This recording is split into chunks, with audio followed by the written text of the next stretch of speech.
আরে এটা মাটির ওই যে হাঁড়ি আমার আছে না একটা ছোট, তার এই ঢাকনাটা, এটা ধুয়ে ছাদে দিয়েছিলাম শুকোনোর জন্য।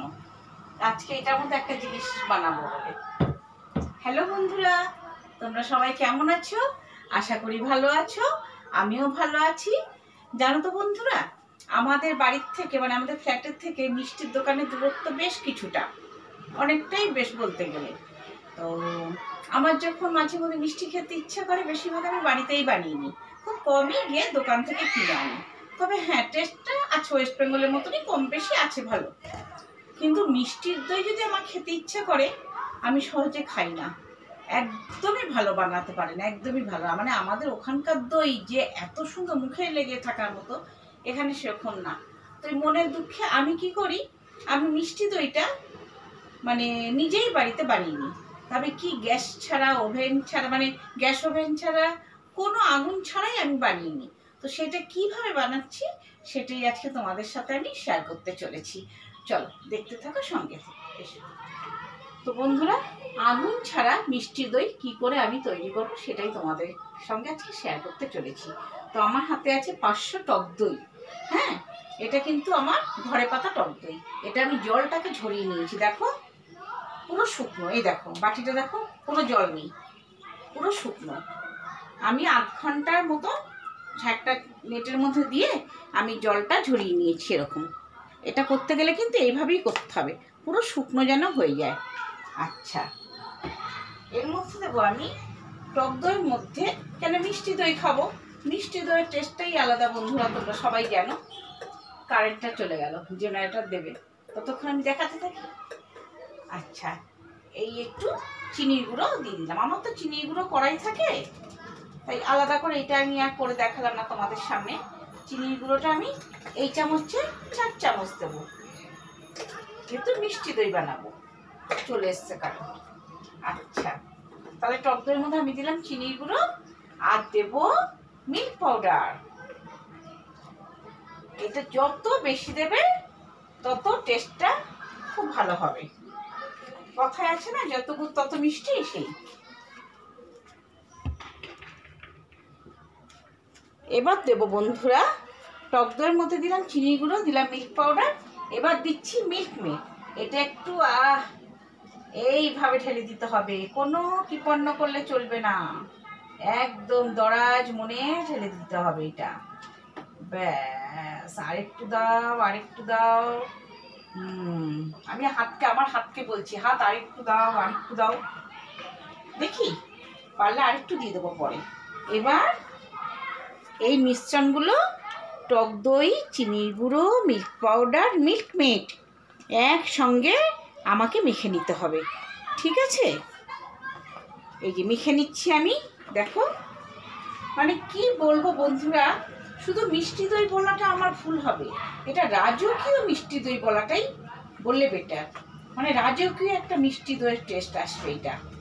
তো দেখো, এই দেখো আমি ঘেটে নিচ্ছি খুব ভালো করে, এই করে। এটা আমি মিল্কমেডটা আর একটু দেবো, কোনো রকম কিপটামো করা চলবে না এখানে। আমি আমার হাতকে বলছি, হাত আর একটু দিয়ে দাও। হ্যাঁ, দিয়ে দিল হাত, আমার অনেকটাই দিয়ে দিয়েছে, খুব সুন্দর। অনেকদিন পরই মিল্কমেডটা আনা হলো। এবার দেখো বন্ধুরা, এবার আমার কি কাজ করণীয়, দেখো খুব সুন্দর করে মিশ্রণটা কিন্তু হয়ে গেছে, খুব সুন্দর করে দেখো। এই যে এবার দেখো, একটা মাটির থালা বলো বা কি বলে মালসা, এটা কিন্তু আমি তন্দুরি যে করি, মাটির যে হাঁড়ি, ওই হাঁড়ির ঢাকনাটা কিন্তু বন্ধুরা। তো ভাবলাম যে তোমাদের সাথে যখন আজকে এই রেসিপিটা শেয়ার করব, তো মাটির একটা কিছু হলে ভালো হয়, তাই ঢাকনাটা ছিল, এটা ভালো করে ধুয়ে শুকিয়ে নিয়েছি। তো এর মধ্যে আমি এই মিশ্রণটাকে দিয়ে দিচ্ছি। এই দেখো পুরোটাই আমি দিয়ে দেবো, একদম চাচিমুচি করে সুন্দর করে পুরোটা আমাকে দিয়ে দিতে হবে।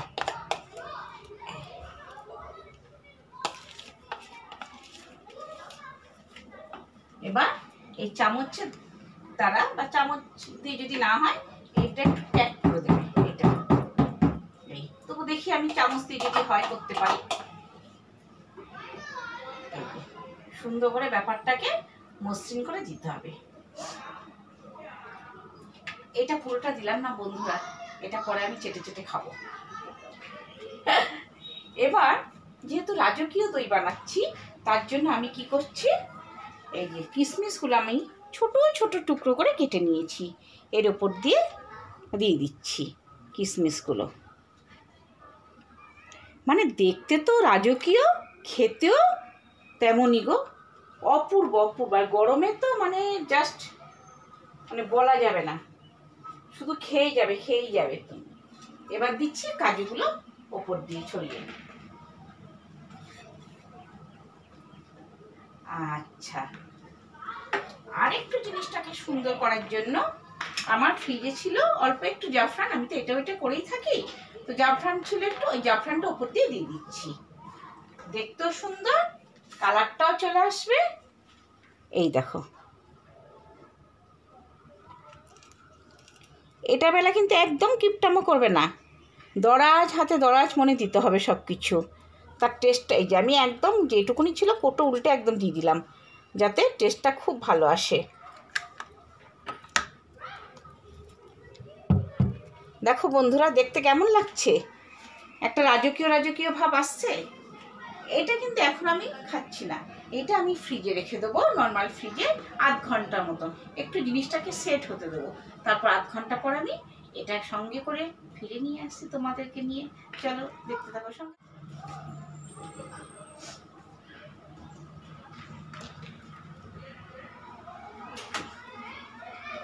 ঢুকিয়ে দিলাম ফ্রিজে। এবার আমি আরেকটা ওভেনে বন্ধুরা চা বসানো আছে, চাটাকে নামাবো, নামিয়ে তার আগে চাটা ফুটবে, ততক্ষণে আমি এটা একটু চেটে চেটে খাবো। তোমরা সঙ্গে থাকো, দেখতে থাকো বন্ধুরা। আধ ঘন্টা পর আমি আবার ফিরে এলাম, আধ ঘন্টা হয়ে গেছে। এবার আমি ফ্রিজের থেকে দইটা বের করে নিচ্ছি। বন্ধুরা, আমার রাজকীয় দই আমি ফ্রিজের থেকে বের করে নিলাম। এবার খেতে হবে, তবে আমি এখনই খাবো না, একটু পরে খাবো, কারণ আমার বড়দি আসবে। বড়দিকে বলেছি, বড়দি ওই দইটা করব, খুব খুশিও বলে একসাথে খাবো সবাই মিলে, তার জন্য এটা আমি আবার ফ্রিজে ঢুকিয়ে রেখে দেবো, আমরা চারজন মিলে একসাথে খাবো এই দইটা। তো দেখো বন্ধুরা কেমন লাগছে দেখতে, অপূর্ব একটা মানে জিনিস মনে হচ্ছে না? কিন্তু ঘরে থাকে তো টক দই সবারই।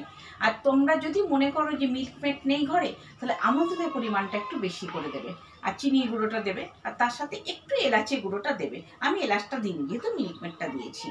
তো দেখো বন্ধুরা, তোমরাও করে খাবে, বিশ্বাস করো অসাধারণ একটা জিনিস। আর গরমের দিনে ঠান্ডা তো খুব ভালো লাগবে।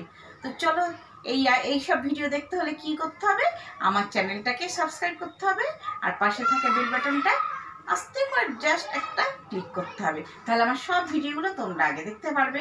চলো টাটা।